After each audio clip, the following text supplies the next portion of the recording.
Hello everyone, welcome back to the channel. My name is Cordant and in this video we'll be discussing our party for my recent playthrough in the channel in Last Azlanti and Unfair. So, much to my joy, rejoice everyone, we were able to beat Pathfinder Kingmaker on Last Azlanti and Unfair. I'm very happy about it. And as I know, a lot of people like to see the characters, how they ended up being at the end of the game, their builds, maybe some items, stuff like that. The purpose of this video is going to be precisely that. We're going to be focusing on my companions and also my main character. I will be showing how they ended up being in terms of level progression, their classes, their multi-classes, why we picked what we picked, how they work together. All that stuff is going to be shown here. So, to start off, I'm just going to be going over my different companions that I'm using here, starting with my main character. My main character is basically an Arcane Trickster. So we're talking about a Sorcerer that got built into an Arcane Trickster. And his role, for the most part, is to buff the entire party and then be able to deal tremendous amounts of damage in short bursts, be it single target or AoE.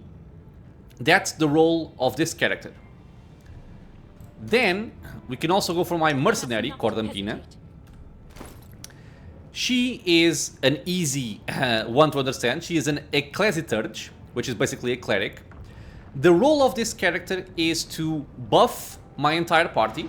The clerics do have a lot of very useful buffs available to them. So her role is to buff the party as much as possible, bring utility in the form of a very awesome pet that tanks very well during the entire course of the game from level 1 up to level 20.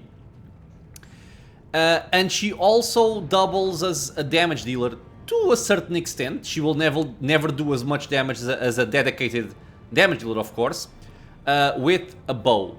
So essentially a very heavy buffer, dealing some damage through ranged weapons, in this case a longbow, bringing a pet for utility in the form of a Leopard, and then also having debuffing capabilities in the form of offensive spells, and to some extent some damaging spells, although those didn't really play too much of a part in this.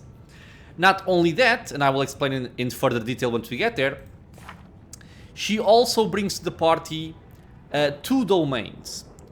So being an Ecclesiturge, we have access to two of these. It's the community domain and the animal domain. Animal domain is responsible for bringing us the awesome pet, and community is responsible for bringing us a lot of very useful spells from the community domain, as well as Guarded Earth, which is a very powerful ability that plays a big role in a lot of important fights. That's a role.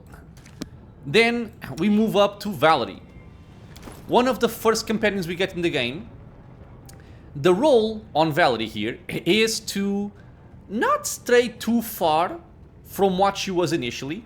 So we're still using her in armor, with a bastard sword, with a heavy shield. Her role for the most part is to be in the front of the party. So she's gonna be a frontline character. But not only be just a regular frontline character with armor and shield and just bashing people on the head, she will bring some more utility to us in the form of arcane magic as well. So I'm giving her bard levels. She's gonna be a bard fighter essentially. But again, the role is frontline character capable of withstanding damage, defending herself quite well, dealing some damage as well, and also be able to buff the party, defend herself through arcane magic via the Bard spellbook. Then we move up to Rigongar. Rigongar is essentially what he was always made to be, right? So for example, you pick up Valerie as a fighter, and then I gave her a twist in the Bard, but Rigongar, you pick him up as a Magus, an Eldritch Scion, and that's essentially what he is still today at level 20. The only thing Different here are some points in Dragon Disciple, which we also gave Valerie. I will explain why once we get into more details here.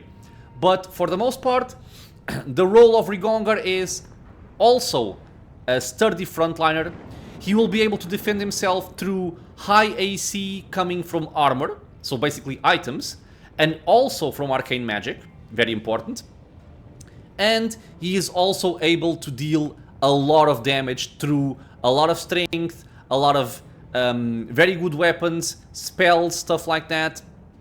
So, sturdy frontliner, damage dealer, and also to some extent also a buffer, because we have access to, again, arcane magic, which works for the entire party. Next up we have Mr. Knock Knock. I guess Knock Knock is gonna be the most straightforward out of them all. Knock Knock is a killer. This guy is a blender. You send him in and he will shred everything in sight. This guy is our pure damage dealer character. He has 12 levels in Knife Master, 8 in Vivisectionist, and his goal is send him in, kill whatever you can find. Not only that, but through various means, we can also bring him up to be a very capable tank. He can go up to a lot of AC levels and become quite sturdy in the front line as well. So even though his main role is kill, kill, kill, he will also defend himself quite well as well. And finally, we have Mr. Jubilost. Mr. Jubilost, very easy level up to follow. He's just a pure alchemist, 20 levels in alchemist. And the role of this guy is essentially a buffer. So the main thing about Jubilost, and I will explain in a second, is the ability that alchemists have to actually give personal buffs to other characters. That's the main thing about alchemists. So this guy is going to buff our party with a lot of very powerful spells that we would otherwise not be able to have. So essentially, very good buffer in the same style as Cordampina, my cleric. He has a crossbow, but he very rarely uses it. So a lot of buffing, and then a lot of damage coming in from bombs. And the main reason for that I'm saying damage is because bombs target touch AC. They don't target normal AC, which means they will hit a lot more accurately than normal attacks. And also bringing a lot of utility in that sense, because not only do we have access to fire bombs or acid bombs which just deal damage, we have access to other stuff. We have force bombs. These are my favorite bombs to use during the entire game. These can actually knock enemies prone, which is very good. We have curse bombs. You can hinder your enemies. You can make them worse at their job. We have holy bombs, dealing unmitigatable damage to the enemies as well as staggering them. So basically, a very capable buffer that can do stuff that no other class can, dealing a lot of very accurate damage with bombs that target touch AC, and also utility in the form of utilitarian bombs. So the lineup is this. Okay, so essentially a fighter bard, a magus, a rogue, a cleric, an arcane trickster sorcerer, and the alchemist. I guess I should also mention, because he's also a very big part of our party, our leopard. Our leopard is a pet. He is Cordampina's pet. The role of this character, if we can, I'll just call him a pet. The role of the pet is mainly to tank. Pets in Pathfinder can go to insane levels of armor class. We can see him right here. He has 74 AC. He has more AC than any of my frontline characters. We have somebody in, well, not full plate, but close to, medium armor, tower shields, a helmet that gives AC, stuff like that. It still cannot match the AC of the leopard. The leopard is the pet, the guy, the character, whatever you want to call it, that I always send in front of anybody else. The reason for it being, he is my heaviest, or my I'm not gonna be able to say the correct word, so I'm gonna switch the sentence. He's the more heavily armored character that I have in the party. So naturally, I want the enemies to focus on him first before going to my other characters. And then there's also the added benefit that if this guy actually dies, it doesn't really matter, because you don't have to resurrect him. If you rest, he comes back up. You don't need to spend diamonds or raise dead scrolls or spell slots from a cleric. You can just rest and he will come right back. Added to the fact that this guy is an amazing tank, he is also actually quite capable offensive-wise. He has a lot of strength, he has a lot of dexterity, he has a lot of constitution, so his stats are very good. And more importantly than any of that, of course, he's buffed, by the way. He has buffs. This is not baseline strength or dex. But not only that, this pet will actually trip enemies. Which means when he attacks, he has a chance to knock your enemy prone, which is excellent. It means that the enemy will not be able to fight back. The enemy will have less AC because he's prone. And when he stands up, he triggers attacks of opportunity. So it's just tripping enemies is super powerful, and having that ability free on pet attacks is even better. So frontline tank with offensive capabilities and tripping capabilities as well. So that's the lineup. So with that said, I think our roles are kind of obvious. So again, frontline, these three plus the pet, support and damage, pure damage, a lot of support through buffs and healing, because we can also heal with mass heal, normal heal, channel positive energy, we have calming touch, we have a lot of stuff from the cleric to support and heal the party. Damage, well, some damage, kind of like supporting damage from the bow, and offensive capabilities in the form of something like overwhelming presence, or waves of ecstasy, or even storm bolts if we need it. Okay, or dispel magic. We just have a lot we can do with her. I'll leave mine for last. Jubilost, again, buffing everybody, can also help out in a pinch by healing or casting a spell in the middle of a fight, but mostly just buffing beforehand, so pre-buffing, and then bombing the hell out of the opponents. And finally, my main character, which can do pretty much everything. He buffs the entire party, he buffs himself quite heavily with a lot of defenses, has a lot of utility in mobility, summons, but most of all, he just does tremendous amounts of damage, especially in very short bursts, which is important. Because when we're fighting in Unfair, and also, well, Last Azlanti doesn't really matter here, but if you are fighting on the higher difficulties, especially Unfair, you don't want to give your opponents a chance to act.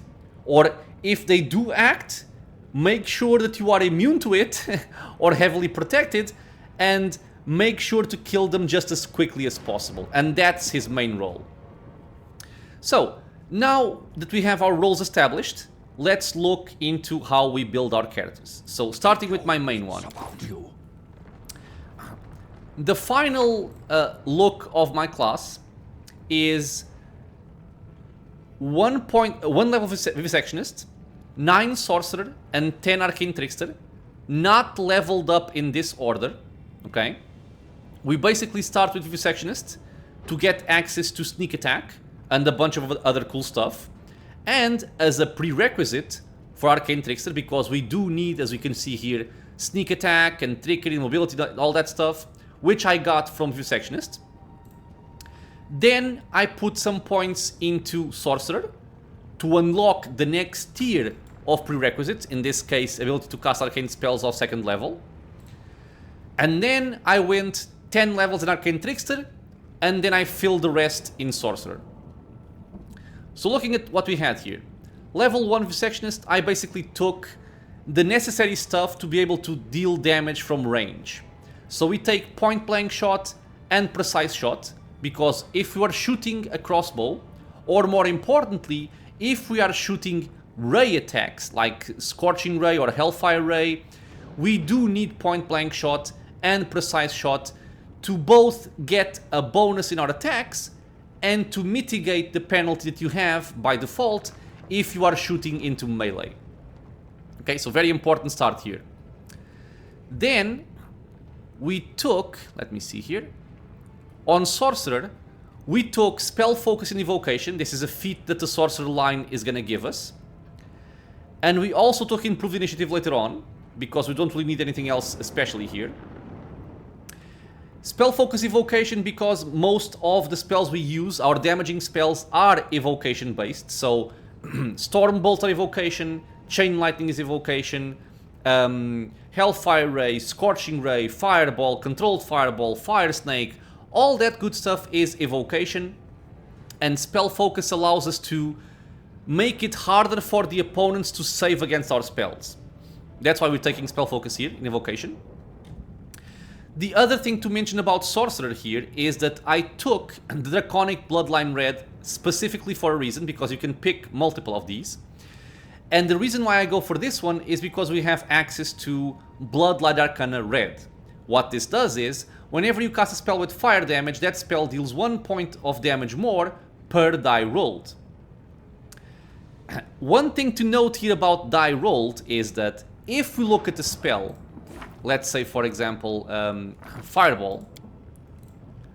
Fireball deals 1d6 point of fire damage per caster level up to a maximum of 10d6. So, at level 10, we're dealing 10d6 fire damage from the Fireball, and Bloodline Arcana, what it's going to do is, since we're rolling 10 dice, we're going to deal 10d6 damage from the Fireball, plus 10 guaranteed damage because we rolled 10 dice. But something that might not be obvious there is that it also counts for sneak attack dice. So, being an Arcane Trickster, we also have access to sneak attack, which means our spells, if the enemy is primed for sneak attack, will also get additional die from sneak attacks for more damage. So we will deal the damage from the actual spell, we will deal damage from the sneak attack, and then our Bloodline Arcana is going to add 1 more point of damage for every dice rolled. Both the dice from the actual spell as well as sneak attack dice also. So that's why it's important that we notice this here, and I go for red because fire damage is what I'm mostly relying on, especially for single target with the Hellfire Ray and Scorching Rays. They are fire based, that's why I'm focusing on fire, and also for dealing with some especially annoying enemies like Mandragora Swarms, or just swarms in general. Fire is the type of damage you want to be dealing. That's why we're picking this here in Sorcerer. Then, in terms of feats, I'm taking at level 3 Spell Specialization. This means I can make a choice in every level up to make one spell of my choosing more powerful. And I do this because it allows us to gain some tempo in some specific spells. So for example, your ray attacks, Scorching Ray and Hellfire Ray, will shoot a certain number of rays depending on your caster level. With Spell Specialization, you treat your caster level as being too higher for all level variable effects of the spell. So you can actually shoot more rays earlier on than normally you could by having Spell Specialization. And you can also make other spells better overall, like Stinking Cloud or Storm Bolts or stuff like that. I just find it to be a useful feat to have, so I'm taking it early.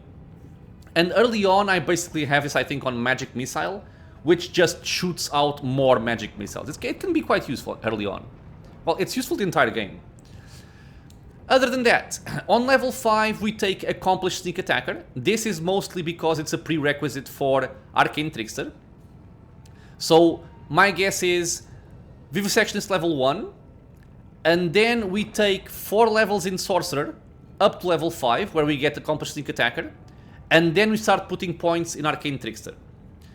So here, let me just see.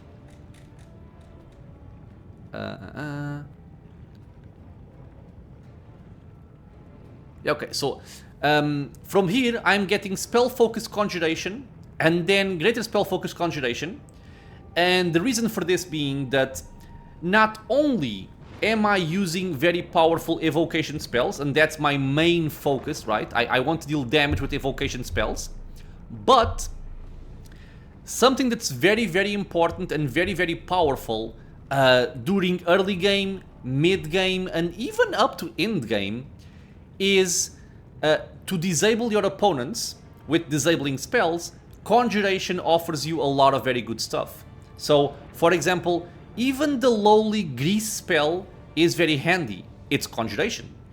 Glitter Dust, very powerful spell, is Conjuration. Stinking Cloud, in my opinion, the best disabling spell you can get in the entire game is Conjuration. So, by getting Spell Focus and Greater Spell Focus in Conjuration, I'm just specializing in disabling spells for the early and mid game, where I still don't have my very powerful offensive spells, and I'm just making sure that I have as much difficulty class on my disables as I possibly can. To delve into this a little bit deeper, what I mean to say is, basically any spellcaster in any CRPG, I think, will not be very powerful at the start, right?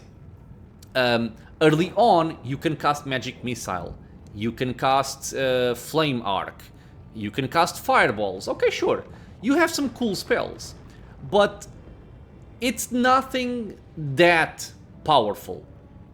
A Fireball will actually change the outcome of certain fights, but more often than not, a powerful frontline, like powerful fighters, rogues, magus, stuff like that, will just deal a lot of more consistent damage than you can get with spells, right? You can get some bursts from spells, but not very consistent damage.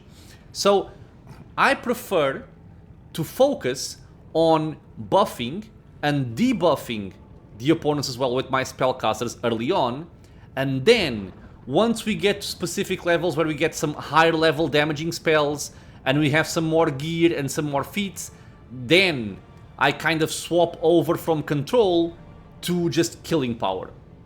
So Spell Focus and Conjuration, Great Spell Focus and Conjuration will just allow me to be a good disabler during the early and mid game, which is more important than dealing damage at this stage in the game. Stinking Cloud by itself, coupled with Delay Poison, will win you a lot, and I mean a lot, of fights during a large portion of the game. It's that important to consider.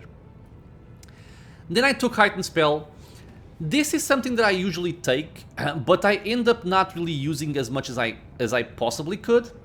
I still think it's a good pick. What this does is, you can cast spells as if they were a higher level. What does this mean? It means that you can take a level 3 spell and cast it using a level 9 spell slot. Why would you want to do that? Because by doing that, you are increasing the caster level or the spell level of that spell, which means it will be more difficult for the enemies to resist it. So again, going for the example of Stinking Cloud. Stinking Cloud is a level 3 spell. It doesn't have that high of a difficulty class. However, if you heighten it and you cast it, let's say, at level 7 or level 8 or level 9, it's going to be all that much more difficult for enemies to resist. So I think it's always worth taking. And not only that, it's also useful for other stuff. Let's say, for instance, that you love Fireball and it's your only offensive spell, and you just want to use Fireball left and right. You have a limited number of casts.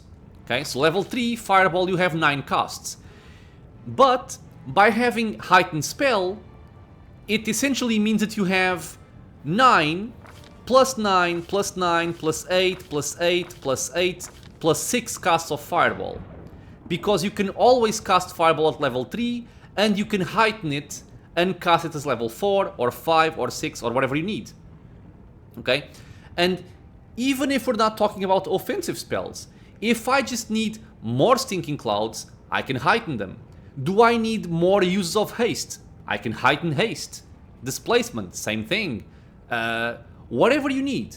You spent all your level 4 spells, but you really need to Dimension Door away.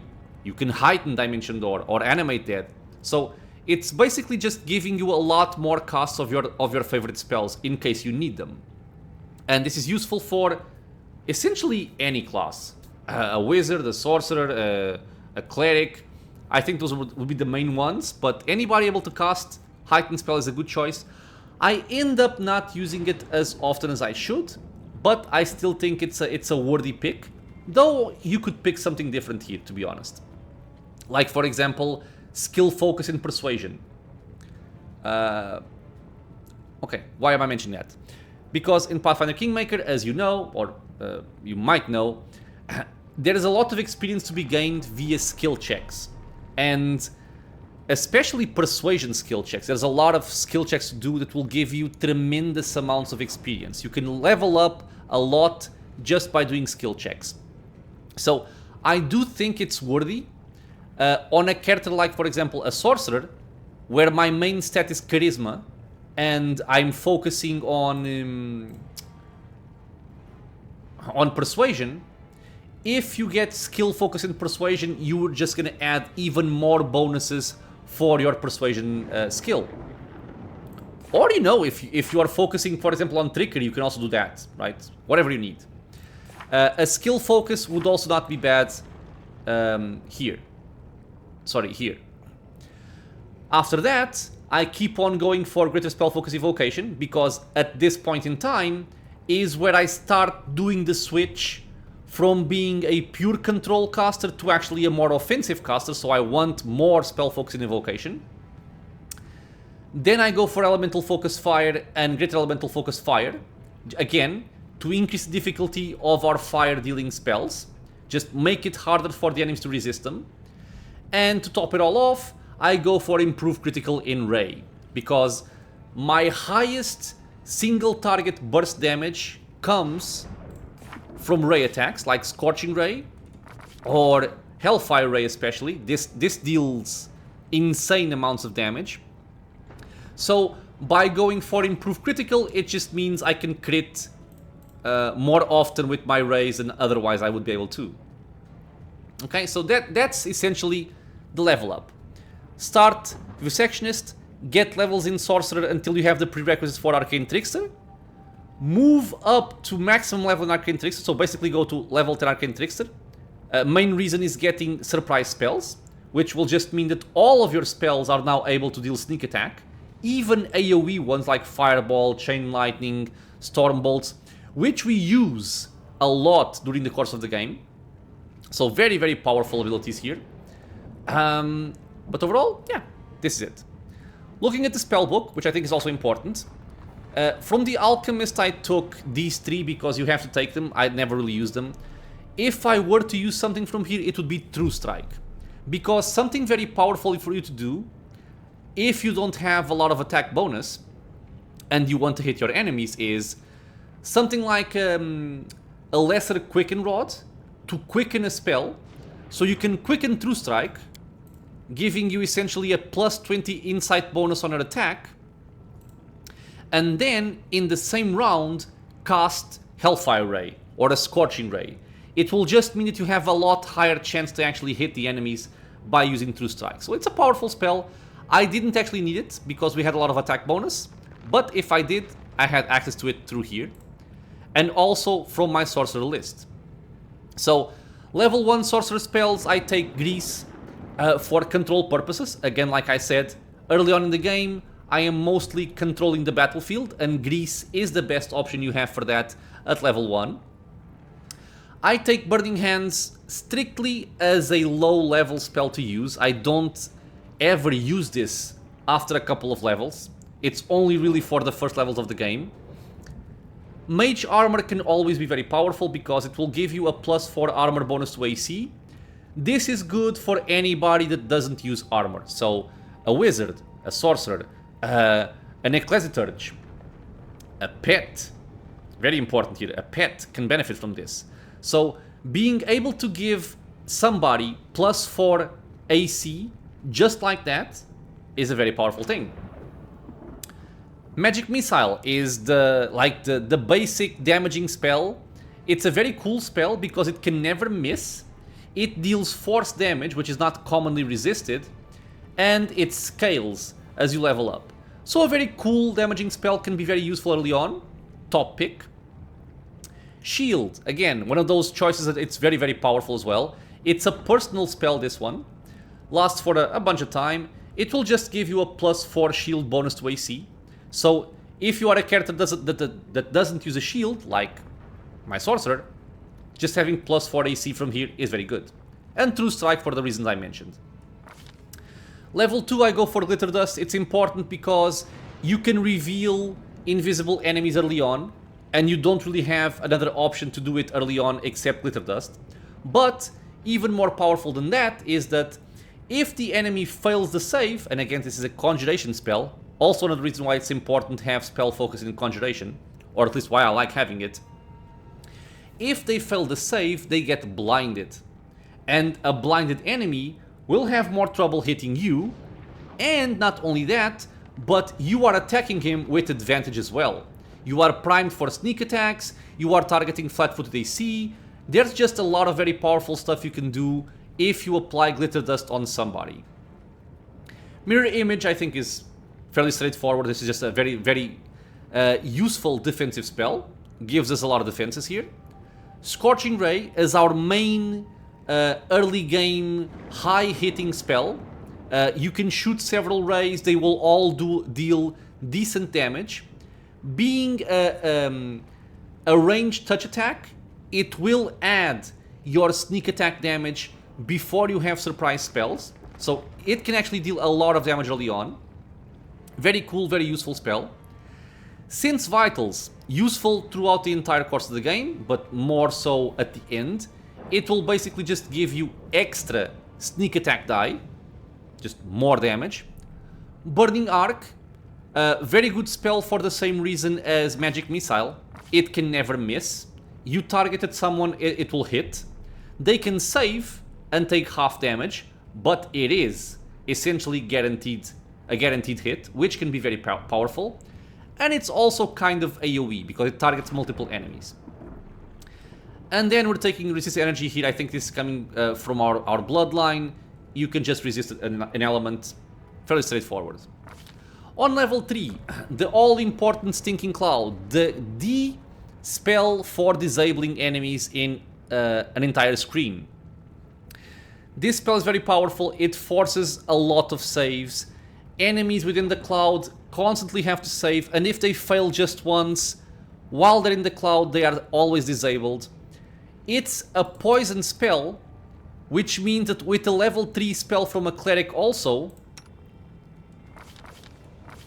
Delay Poison Communal, or just even from a scroll, you can make your entire party immune to it, which means this spell is essentially party friendly from that point forward. So you can disable an entire screen of enemies while you yourself and your party are safe. I consider this to be a crucial spell to take. It's very powerful, I always take it. And the main reason why I like to have spell focus in Conjuration. Very, very powerful. Haste, again, one of those main spells that you always want to have on for any fight. You move faster, you attack with one more attack per round, you have more AC, just glorious spell, always have it on if possible. Fireball, it's kind of the basic AoE spell you get early on. It is very handy, especially when you go up to those fights where you're fighting like 30 kobolds or a large number of not very powerful or beefy enemies. It can help clear out the screen, quite handy. Displacement is a very good defensive spell, just making sure that if you are getting targeted, the enemy has a 50% chance to miss. Very good, very powerful, especially for certain encounters where you expect your enemy to hit hard or to hit accurately. This will help out a lot. Dispel Magic is coming from our bloodline, so I didn't actually pick it, but you can dispel somebody with it. On level 4, Controlled Fireball, essentially a fireball, but it will only target enemies. Perfect. Greater Invisibility, amazing spell. It has utility because you can make somebody invisible and have them scout ahead, or disarm traps, very, very handy. It does the same thing as displacement if the enemy doesn't have true seeing, so basically enemies will always have a chance to miss due to concealment. And given that the enemy cannot see you, you are essentially targeting flat-footed AC, which is much better than regular AC, and you are also primed for sneak attacks. So it's just an amazing spell overall. I always buff with this when I expect a fight to be a little bit tougher. I wouldn't buff this against trash enemies, but if I do expect some kind of difficulty, this is one of my go-to spells. Dimension Door is a very good utility spell if you need to teleport to somewhere, be it to reach an unreachable area, or if you want to get away from a tough position, like let's say you got ambushed and you are surrounded, you can just blink away, either yourself or the entire party, so it just makes it even better in that sense. So it's just a very, very good spell, very good utility spell to always have handy. I always have this. And also, let's say you are in the back line, you are fine, but for some reason somebody charges you, or a Dweomer cat or lion blinks on top of you and you need to run away. Especially if you couple this with a Quicken Rod or with Quicken Meta Magic, you can just instantly blink away into safety. Very cool spell, it can save you a lot of times. Animate Dead. Basic summon, it will summon a bunch of skeletons. Good things about this spell. It clutters the battlefield. The enemies will focus on the summons if they are closer to them, instead of going for your party members. So they're basically meat shields. They are undead, which means that against certain specific enemies that do level drain or stat drain, they can't do anything against Animate Dead, because they can't drain them. They are undead, they cannot be drained. So they, again, act as good frontline or as good meat shields against those enemies. And that's mostly it. I wouldn't count on Animate Dead dealing damage on higher difficulties, because they won't even hit. But they distract enemies and they make your party safer for the time. Fear, again, is coming from my bloodline. I never really use it, but you can fear enemies. It can be handy, although I don't like chasing panicked enemies around the map. Level 5, Fire Snake. A very good spell. It hits hard in terms of fire damage. It's a 50-foot long line. It's party friendly, even though it doesn't look like it here. But it says right here, avoiding allies. So just evocation spell, damaging spell, fire spell, everything that I want. Icy Prison as a disabling spell. You can paralyze somebody with this. Even if they save against a spell, they are still entangled and taking cold damage. So just very good disable overall. Angelic Aspect is a defensive buff. It will give me resistance to acid and cold, DR5 except evil, deflection, just a bunch of good stuff, and overall just a nice defensive spell to have. And then finally I go for Animal Growth. So I take this because in my case I have a pet in the party and I didn't really need any other level 5 spell. Okay, so with no real other necessary choice, I just go for this so I can buff my Leopard and make him overall just a better combatant. On level 6, Chain Lightning is an amazing AoE spell. It's party friendly, deals a tremendous amount of damage, especially with surprise spells. It's just very, very good. Hellfire Ray is our signature spell, and this is our single target spell. It's our highest burst spell that we have available in the entire game. It is our priority target killer. It's our boss killer. It's our that thing needs to die spell to use. This spell will shoot various rays, 3 at most level 19. Half damage is fire, which can be resisted, but the other half is unholy and is therefore not subject to being reduced by fire resistance.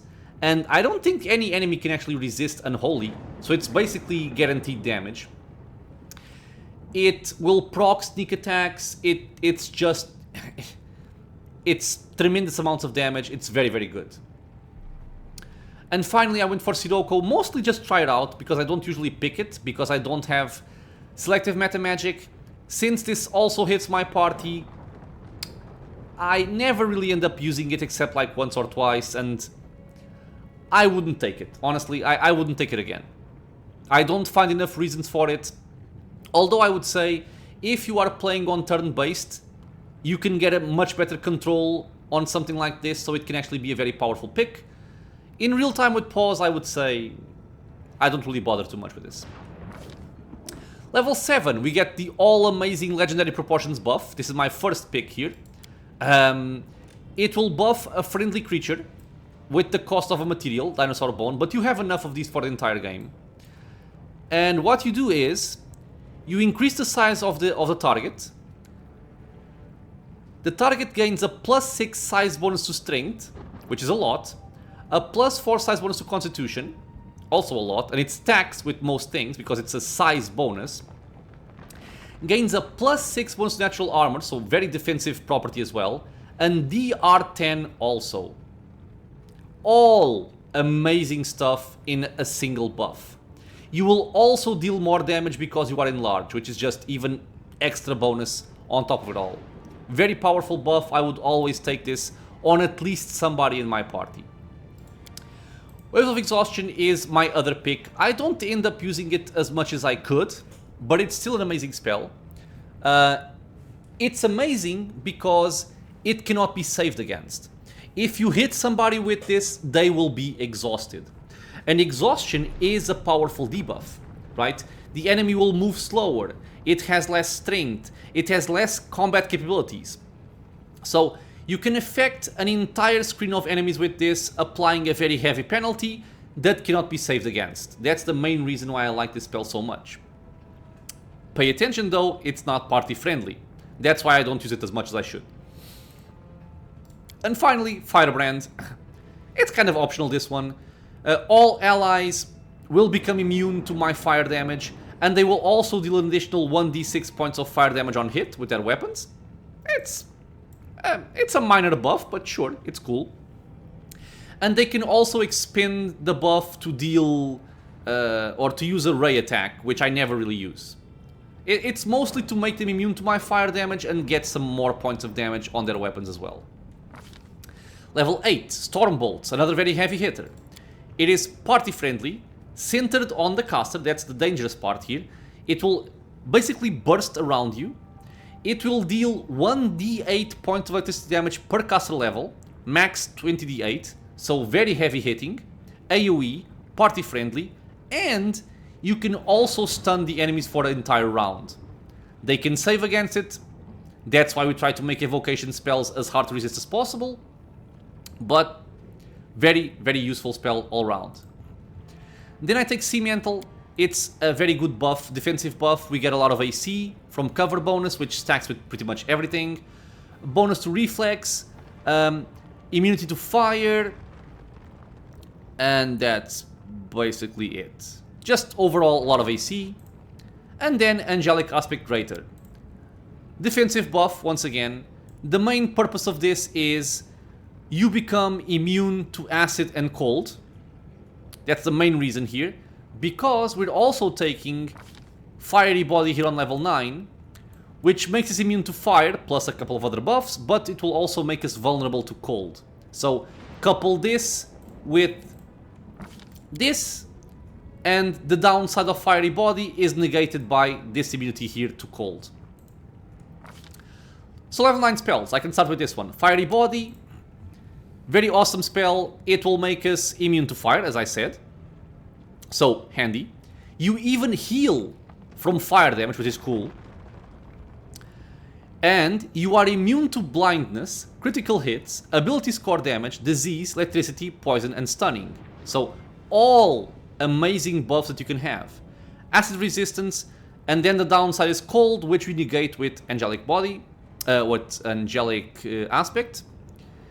Also a +6 bonus dexterity, and an attacks deal 3d6 more points of damage. Don't care about this.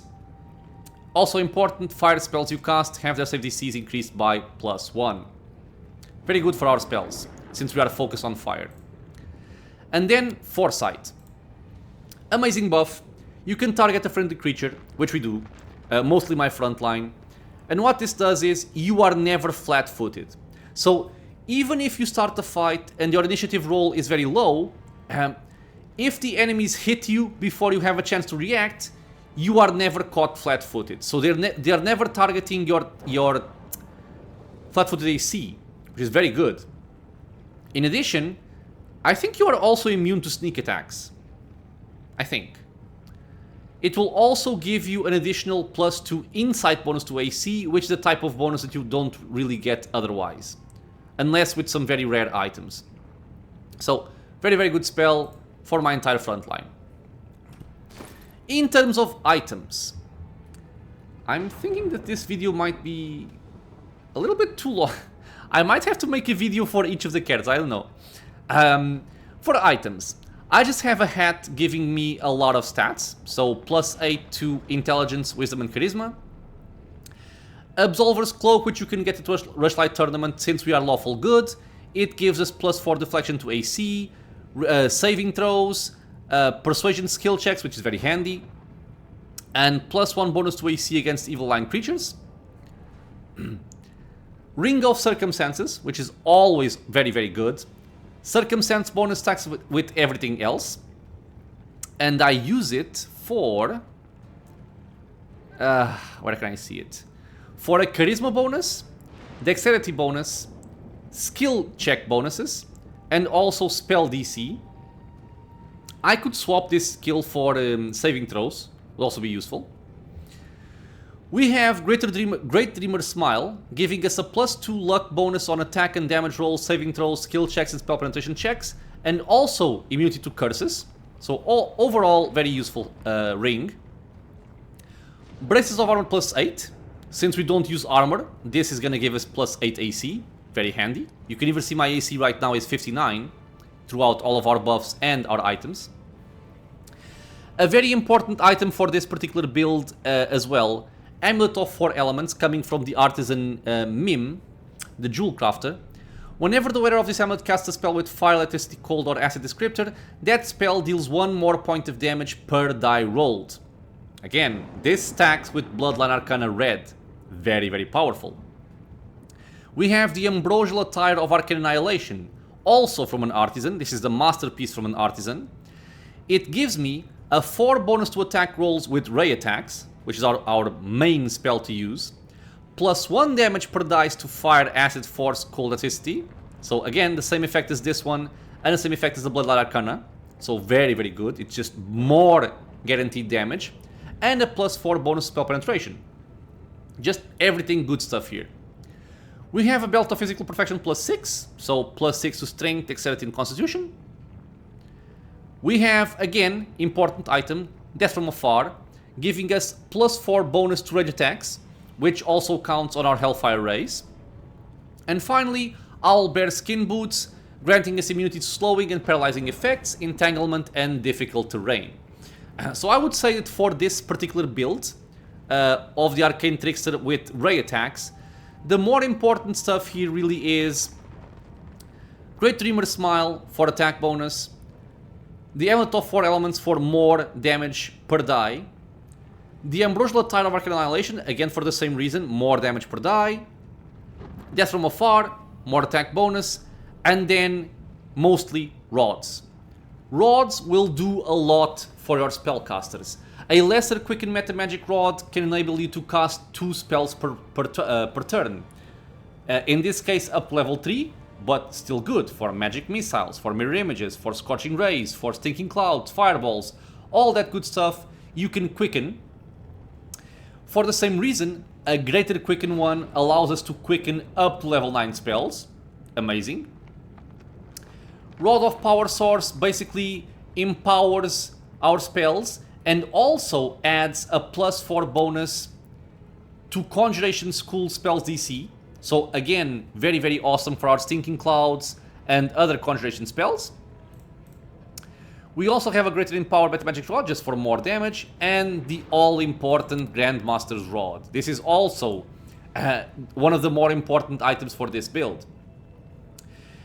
Grants the wielder the ability to make up to 3 spells cast per day infused with the primal magical essence. Those spells are maximized and empowered, so just by this reason it's awesome, but it also ignores spell resistance and magic immunity of the target.